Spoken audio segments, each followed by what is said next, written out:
Assalamualaikum dan salam sejahtera. Berita Pagi Sarawak edisi Rabu 28 Oktober bersama saya Fidaus Rashidis.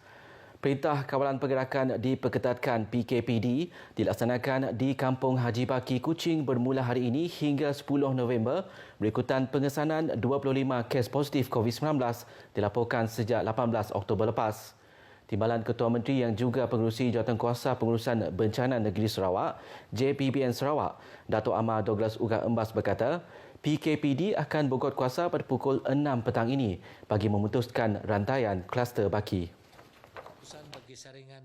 Dato' Amar Douglas Ugah Embas menjelaskan kawasan-kawasan yang terlibat ialah Kampung Haji Baki Blok A, Blok B dan Blok C.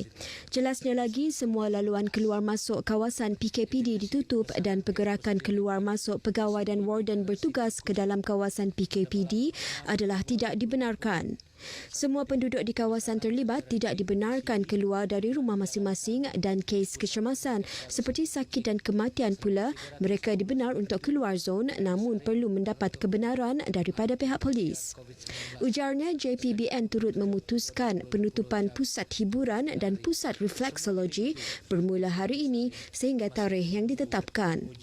Beliau memaklumkan semalam sebanyak 16 kes positif baharu COVID-19 dikesan di daerah Kuching menjadikan jumlah keseluruhan kes positif di Sarawak adalah 819. 12 daripada jumlah kes tersebut adalah melibatkan kluster Baki yang dikesan melalui aktiviti pengesanan secara aktif di Kampung Haji Baki sejak 24 Oktober. Sementara itu, 3 lagi kes dikesan melalui saringan kontak rapat di fasiliti kesihatan swasta di Kuching. Menurut Dato' Amar Douglas, kes-kes berkenaan tidak mempunyai sejarah perjalanan ke kawasan berisiko jangkitan COVID-19. Satu lagi kes positif baharu pula melibatkan peniaga tempatan yang telah dikesan melalui aktiviti pengesanan aktif Jabatan Kesihatan Negeri Sarawak pada 25 Oktober. Tiada tambahan kluster baru dilaporkan dengan 4 kluster kekal masih lagi aktif iaitu kluster Bah Arnab, kluster Putra, kluster Baki dan kluster Seladah. Dalam pada itu, Dato' Amar Douglas Ugah turut mengisytiharkan daerah Kuching kembali ke status zon merah berikutan seramai 49 kes jangkitan tempatan dilaporkan dalam tempoh 14 hari yang lepas. Pendidikan berperanan penting dalam membangunkan kepribadian individu. Sehubungan itu, Ketua Menteri Datuk Patinggi Abang Johari Tun Openg berkata, pendidikan merupakan proses pembelajaran sepanjang hayat dan setiap individu khususnya pelajar perlu sentiasa meningkatkan pengetahuan. Dalam pada itu, Datuk Patinggi Abang Johari Tun Openg berkata, pendidikan juga penting dan berupaya membentuk sebuah generasi bijak pandai pada masa hadapan. Sehubungan itu, para pelajar khasnya perlu dilengkapi dengan pengetahuan sains kerana ia penting sebagai platform untuk memastikan mereka mengikuti arus perubahan semasa.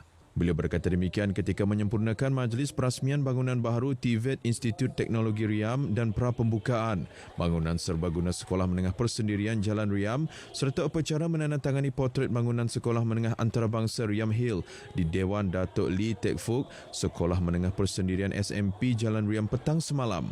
Turut diadakan penyampaian replika cek daripada Kerajaan Negeri Sarawak berjumlah 2.5 juta ringgit kepada Lembaga Pengurusan Sekolah Menengah Jalan Riam, manakala sebanyak RM30,000 lagi peruntukan daripada Menteri Pengangkutan Sarawak Datuk Lee Kim Shin.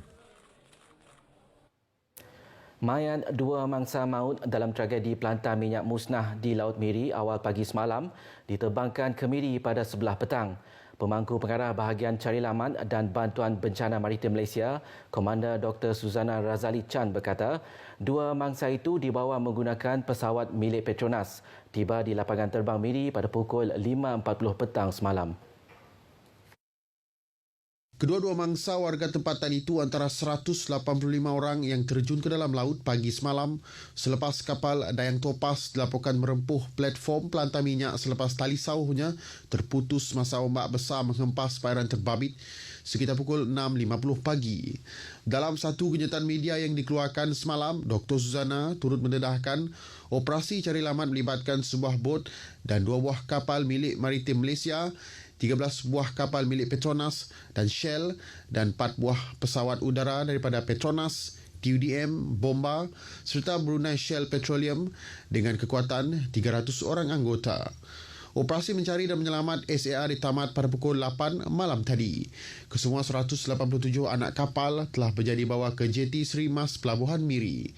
Mangsa yang selamat dibawa ke Poliklinik Miri untuk pemeriksaan lanjut, manakala salah seorang mangsa yang cedera kini ditempatkan di Hospital Miri dan seterusnya akan dibawa ke pusat kuarantin selepas menjalani saringan COVID-19. Jangan jadi Alibaba dengan menjual projek kepada pihak ketiga. Itu amaran kepada kontraktor Bumiputra yang berjaya mendapatkan kontrak kerajaan. Menteri Muda Perdagangan Antarabangsa dan Industri, Terminal Perindustrian dan Pembangunan Usahawan, Datuk Noordin Majais berkata, kerajaan dan agensi berkaitan akan mengambil tindakan terhadap kontraktor yang didapati melakukan perkara itu. Datuk Noordin Majais berkata kontraktor Bumiputra boleh bekerjasama dengan kontraktor lain, termasuk kontraktor bukan Bumiputra, namun tidak boleh menyerahkan sepenuhnya projek yang mereka peroleh. Beliau berkata kontraktor Bumiputra perlu lebih berwibawa dan terlibat secara langsung dan aktif dalam pelaksanaan projek. Mereka juga perlu memastikan projek siap mengikut tempoh dan kualiti yang telah ditetapkan. Datuk Noordin berucap pada perasmian Simposium Usahawan Kontraktor untuk bahagian Seri Aman di Bandar Simanggang. Beliau turut menyampaikan cek pampasan tanah kepada 37 penerima dengan nilai pampasan berjumlah 1.16 juta ringgit.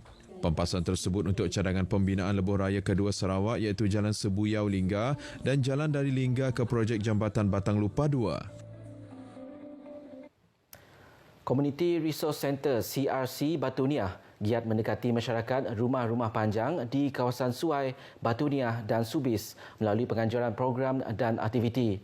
Usaha itu juga mendapat kerjasama Jabatan Kerajaan dan agensi berkaitan dalam menyampaikan maklumat berkaitan kepada komuniti rumah panjang. Pengurusi CRC Batu Niah Tuai Rumah Boniface Bada yakin usaha ini penting dalam membantu masyarakat rumah panjang dan perkampungan memahami sesuatu isu seperti keselamatan kebakaran, kesihatan, penyebaran berita palsu dan bahaya dadah yang menjadi ancaman di luar bandar ketika ini. CRC kami itu mengatur pengawal bergulai dengan masyarakat, bergulai dengan rakyat rumah panjang, ngebala komuniti kampung. Sudah diadu, diatur. Kawasan DUN 69 kebenar besi 4 kali. Udahnya Datuk kami atur DUN 70 Semalaju keterubah ya tu. Beliau ditemui pemerintah selepas program bersama komuniti yang dinamakan Komuniti Kitai Tanggungjawab Kitai di Rumah Ngadan Anak Muyang Sungai Kurung Suai Niah pada Ahad yang dirasmikan oleh Adun Semalaju Majang Renggi. Antara pengisian program tersebut ialah khidmat nasihat agensi seperti Jabatan Bomba dan Penyelamat, Pejabat Kesihatan, Suruhanjaya Komunikasi dan Multimedia Malaysia serta agensi antidadah kebangsaan turut dilaksanakan. Kaki tangan Jabatan Penyiaran Malaysia Sarawak, terutamanya unit keselamatan, digesa memastikan tahap keselamatan di premis jabatan sentiasa terjamin. Menurut Pengarah Penyiaran Sarawak Abdul Hadi Muhammad Yusof, ini kerana Jabatan Penyiaran adalah sebahagian daripada barisan hadapan yang menitikberatkan tahap keselamatan dalam jabatan. Abdul Hadi Muhammad Yusof menambah selari dengan situasi COVID-19 masa ini, tahap keselamatan premis dan kawasan jabatan perlu ditingkatkan untuk memastikan keselamatan pegawainya termasuk pelawat ke premis berkenaan. Abdul Hadi berkata demikian pada majlis penutupan kursus keselamatan pelindungan anjuran unit latihan Jabatan Penyiaran Sarawak di Auditorium RTM Miri. Beliau juga menyeru agar setiap kaki tangan sentiasa peka dan meningkatkan pengetahuan mengenai keselamatan pelindungan jabatan dan individu termasuk kesahihan penyebaran berita kerana RTM merupakan jenama media paling dipercayai. Selari dengan objektif kursus iaitu memberi kefahaman berhubung dasar keselamatan pelindungan di jabatan-jabatan atau agensi kerajaan, beliau berharap agar semua peserta mampu meningkatkan sikap tanggungjawab mereka dan sentiasa berwaspada dalam melaksanakan tugas yang diamanahkan. Seramai 34 orang peserta terdiri daripada kaki tangan RTM Miri, RTM Limbang dan RTM Bintulu menyertai kursus sehari itu. Polis Pedawan menahan 3 individu melibatkan seorang perempuan dan 2 lelaki kerana terlibat dalam aktiviti perjudian dalam talian Isnin lepas. Menurut Ketua Polis Daerah Pedawan, Superintendent Aidil Bohasan, semua suspek berusia dalam lingkungan 22 dan 24 tahun itu ditahan di sebuah premis di Jalan Sungai Tapang, Kuching yang dijadikan sebagai pusat perjudian dalam satu serbuan khas. Dalam serbuan itu, polis turut merampas pelbagai perkakas perjudian termasuk CPU, monitor komputer, telefon pintar, 1 unit modem Unify dan buku transaksi bank. Siasatan mendapati pusat terbabit beroperasi 24 jam sehari sejak minggu lepas dan mengaut hasil keuntungan mencecah RM5,000 sehari. Superintendent Aidil yang dihubungi pemberita mendedahkan tangkapan ini di Kuching. Kesemua suspek telah dirakam percakapan dan akan dituduh di mahkamah di bawah Seksyen 4-1-G Akta Rumah Perjudian Terbuka 1953.